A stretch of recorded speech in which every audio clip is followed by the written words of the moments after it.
बहुत हर्ष के साथ आत्मबोध गुफ्तगू की 5वीं कड़ी लेकर फिर एक बार आपके सामने उपस्थित है। इस कड़ी में हम लोगों के प्यारे बड़े बाबूजी आज अपने जीवन के कुछ और अविस्मरणीय पल आपको सुनाएंगे और आने वाले जनरेशन के लिए एक महत्वपूर्ण संदेश भी देंगे। पूर्ण मनयोग से सुनिए और आनंद प्राप्त कीजिए। बाबूजी, आपने कभी परम भागवत जी से डांट या मार खाई है? हाँ, बिल्कुल। ऐसा था, मैं मैथमेटिक्स के सवाल कुछ करने के लिए बैठा था, वो बहुत उसमें प्रवीण थे, तो एक सवाल आ नहीं रहा था मुझसे, तो उन्होंने हल कर दिया। ठीक है, मुझसे कहा बना अब तो कर, तो मुझसे नहीं हुआ। दूसरी दफ़े फिर उन्होंने कहा कि ऐसे करना है, नहीं हुआ। तीसरी दफ़े उन्होंने एक चांटा मार दिया मेरे गाल में बड़ा कस के। अब मेरे आंसू निकल गए और वो प्रश्न तो तुरंत हल हो गया। वो स्मृति बुलाई नहीं भूलती है। ऐसे हो गया वो। एक बार और ऐसे ही मेरी शिकायत कर दी थी मेरे दोनों छोटे भाइयों ने, तो कुछ एकदम उन्हें क्रोध आता था, लेकिन उनका क्रोध ऐसा था जैसे वो कहा करते थे कि संत का क्रोध जो होता है पानी की लकीर की तरह से हुआ करता है। जैसे पानी पर लकीर खींच दो, साथ साथ मिट्टी चली जाती है।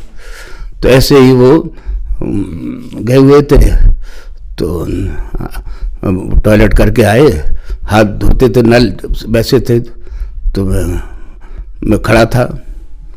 वही समय होता था उनसे कुछ बात करने का, क्योंकि मैं व्यस्त रहता था ड्यूटी वगैरह में। तो मैं देखा हाथ धुलाने लगा। मैं चाचा जी कुछ नाराज थे, इन लोगों ने जो कही है बात बिल्कुल गलत है।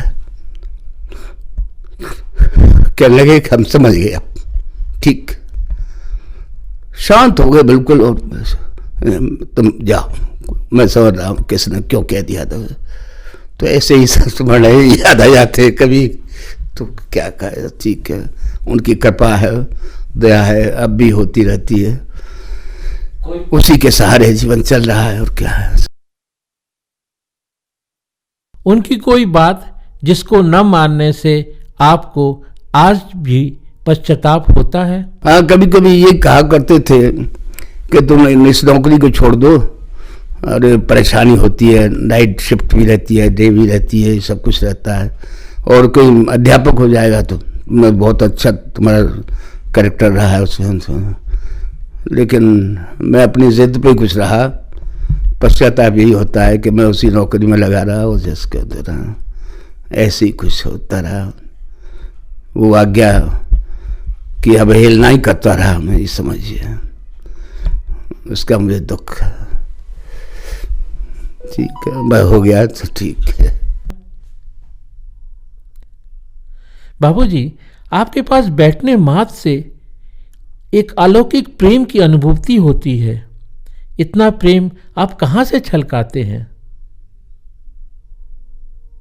ये सब उनका दिया हुआ है, मैं क्या कह सकता हूँ। तो मेरा हृदय तो ऐसा ही है, इसमें जाने कितने विकार भरे हुए हैं, पर ऐसे ही उनकी याद आ जाती है तो कुछ कह देते हैं। उनकी वाणी होती है, मेरी तो कुछ भी नहीं है उनसे। आने वाले जनरेशन के लिए कोई संदेश देना चाहेंगे?